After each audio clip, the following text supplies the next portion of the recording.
పుట్ట మన్ను మీద దొరికినది బిడ్డ బిడ్డ చుట్టూ పులులు కావాలి కాయంగ బిగపట్టిన ఏడుపులో భీకర శబ్దాలే కాలమే మహిమకు ముఖ్య శతాబ్దాలే మేడారం అంటేనే నిండు కాల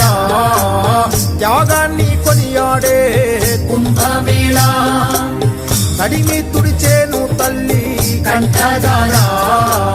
సమ్మక్క సారక్క